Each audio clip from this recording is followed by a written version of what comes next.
What's up everyone, I'm Sam with PiSeek and welcome to The Beginning to Everything.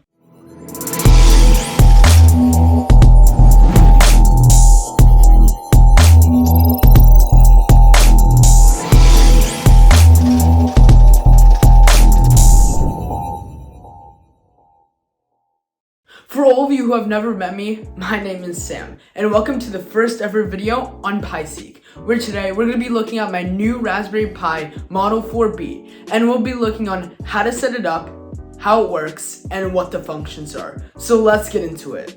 Now, before taking a look at the new Raspberry Pi, we have to understand what a Raspberry Pi is. A Raspberry Pi is a single board computer where you can access it anywhere, anytime. You can access it through a separate computer or even through the Raspberry Pi itself, where this Raspberry Pi is easy to use as it's compact, does not produce any heat nor sound, so it's easy to use anywhere and anytime. So now, let's take a look at the new CanaKit that I have with me that comes with the Raspberry Pi case, charging, and more. So now it's time to open up the brand new CanaKit with the Raspberry Pi 128GB Evo Plus card and a premium black case and more. So let's take a good look at it. So now that it's all laid out, we can actually see exactly what's in here. First, we can see that there are two micro HDMI cables to HDMI, which is very useful, as we'll be able to see later that the Raspberry Pi does not actually have an HDMI port, but rather it has two micro HDMI ports that we can use to connect to a monitor such as the one that I have, and we can use it through these cables. Next, there is this on-off switch, which is actually very useful. You might think, what is the point of this cable? But actually, it holds a huge point. So the idea is that instead of unplugging and plugging it back in and destroying the USB inside the computer, we can actually just have an on-off switch, which is quite useful and quite more manageable to have. Next, we can actually see the SD card that is pre-made and pre-comes with noobs, which is something that I'll explain in the future. But anyways, let's continue. As we can see right here that it comes with a cooling fan for the computer, so it stays cool and fresh. Of course, this is always optional. You do not need this. Unless you are making a huge project, you are using it as a desktop, because that runs a lot and that could get hot really fast. But in my opinion, you don't exactly need this unless you really are making some big projects. Next, we can see a card reader, so we can plug in the SD card straight into the computer.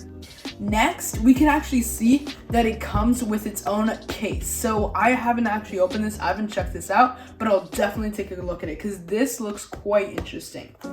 Next, we have the battery pack. So this is how it actually turns on, plugs in. Now this, you would either plug into straight the computer itself or even have it plugged into here, where it's a lot more useful since you can just plug it in and out. And these little blue and silver squares are actually heat sinks, where they allow the heat to dissipate, so it allows the Raspberry Pi to stay cool and fresh. Like before, this is not needed and is optional, just as the fan. Now we have the entire computer. Let's take a closer look at that. So now here is the new Raspberry Pi 4 with all of the heat sinks put on. So we can see the three heat sinks right here, here, and here, and I have put them on, and I have seen progress in the temperature as it decreases about 1 to 2 degrees. I would truly advise this because it allows your CPU to run a lot longer, but if you're running 4K videos or anything other than that, I would truly advise getting a fan, a cooling fan, like I have one over here, but it is not necessary, like I said before. Now, let's look into the speculations. First of all, we can see two USB 3.0 and two USB 2.0. Now, the 3.0 are the more resource heavy ones, which means that you'd want to plug in more resource heavy ones or resource heavy things such as cameras or something else like that, while here I'll just plug in a mouse and keyboard. Right here we can actually see the Ethernet where we can actually plug it in. There is actually a Wi-Fi receiver, but I would not advise using this because it is less reliable than Ethernet, and also with the Ethernet it allows you to get an IP address before setting it up, which makes the setting up process so much easier, as I explain later in the video. And then this right here, this is a little cap where you can plug in a cord, which allows you to get power through the USB, which through the Ethernet, instead of through this USB-C, which is a lot more compact, but sadly I do not have the cable, so I'll just be using this. Next, we can see an audio jack right here where we can plug in headphones, and we can see right over here where you can plug in a Raspbian camera. This really is truly helpful, but I do not have a camera with me today, so I will not be showing this off.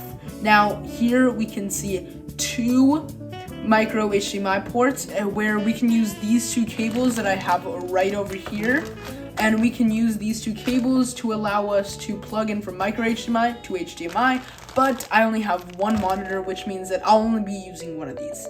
Like I said before, this is the charging port, or the USB-C, which allows us to get the needed power to run this. And now we can look into the other speculations. Over here, we can see 40 pins, which are GPIO, which stand for General Purpose Input Output, which actually allows us to transfer from the virtual world to the physical world. In other words, what I mean is you can connect a breadboard to this, and through the use of coding or other products, you can actually implement this computer into the real world. And it doesn't stop just with a breadboard. If you have other connectors, you can use this to create actual useful products rather than a helpful tool such as a breadboard. Over here, we can see the CPU, which is the central processing unit, which actually is the brains of the entire computer. Now over here, like I explained before, this is the Wi-Fi, and I might be using this, I'm not too sure yet, but I think I'll be just using an Ethernet as I have one right outside my room. Now over here, we can see the RAM.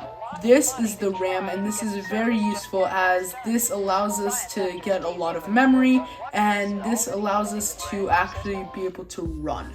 Now, in the back, we can actually see a port, where this is where the SD card plugs in with noobs, and this is where we'll be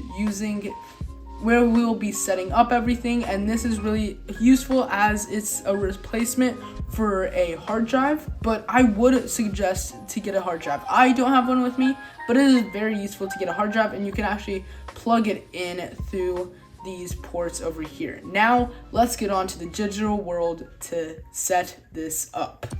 So now I have set everything all up ready to go. So you can see that I've set up the power over here, and the reason why I actually did the micro HDMI right over here, as you can tell, is because this is HDMI 0 and HDMI 1, which means that this is the main one. So that means if you only have one monitor, like me, that means that you could use one of these, and I would prefer this one because this is the main one.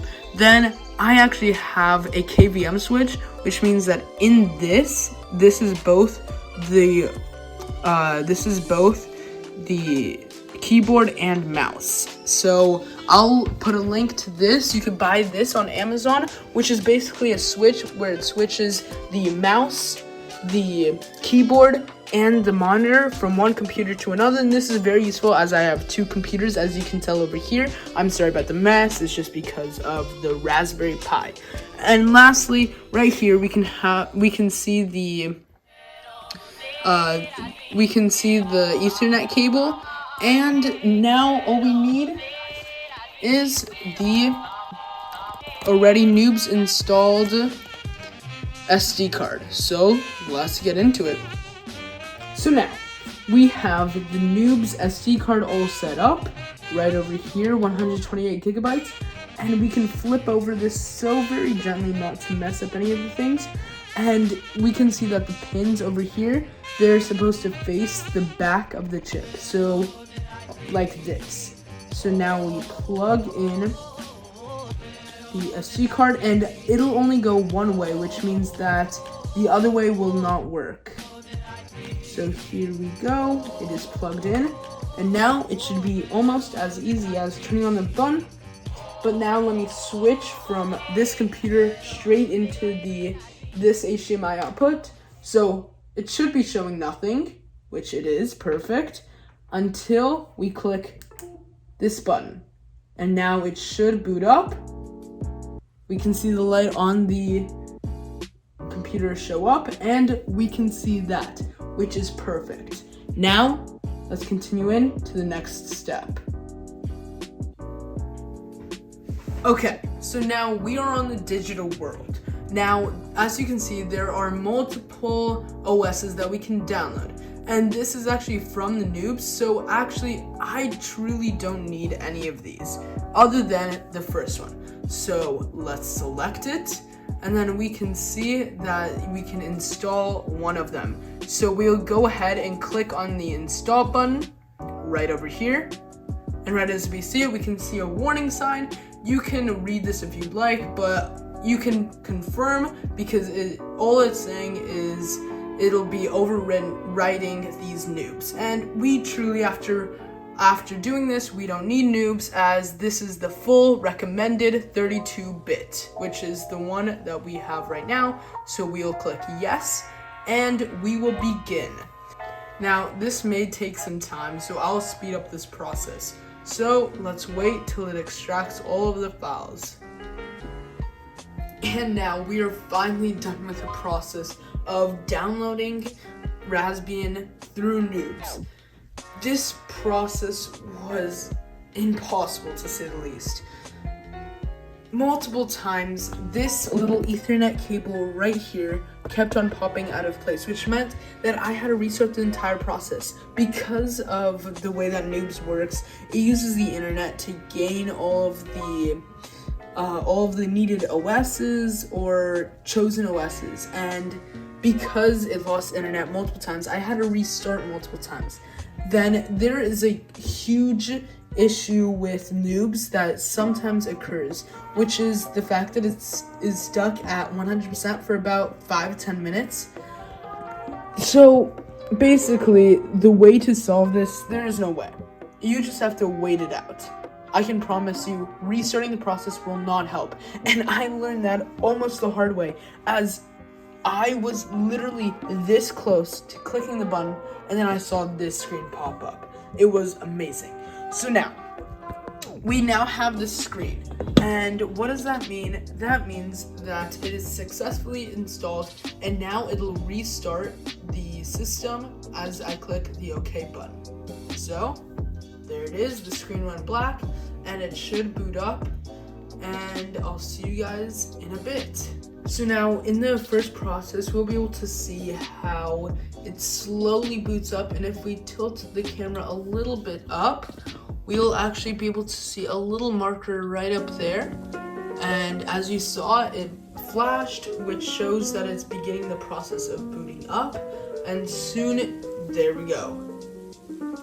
Here is our Raspbian. Now, all we have to do now is we automatically have the IP address, which means that we can access this through a remote computer if it's connected to the same network. To install the screen reader, press Ctrl-Alt-Space. And that kind of scared me, but that was the robot voice, so I'll have to change it in settings. Anyways, let's click next and see what happens. And there we go. So we completely did the entire process.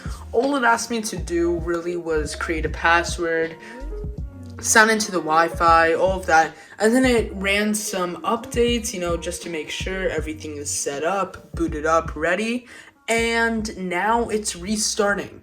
So I kind of noticed that the computer was getting a little bit hot, so I decided to attach the fan to it. And then this is actually why we need the Gpio port. So as you can tell, there are 2 Gpio ports right here. that are being used. So this one right here, as the red wire, it gives the output, and this black wire is almost like the ground. No, it is the ground. I'm sorry. And then this allows the fan to run, and I'm just pointing it at the CPU as best as I can, because currently I cannot put on my case because then I'd have to unplug everything. So I'm doing the best that I can. But yeah, so it has finally updated, and there we go. We have the entire system up and running. We can see that it is Raspbian, and we'll definitely check out the logic behind everything. Thank you guys for all watching this video on how to set up the Raspberry Pi. I hope you guys enjoyed and found this super helpful. I'll be making more videos like this in the long run with other projects with the Raspberry Pi. So please leave a like, comment, and subscribe if you guys enjoyed, and I'll see you guys next time.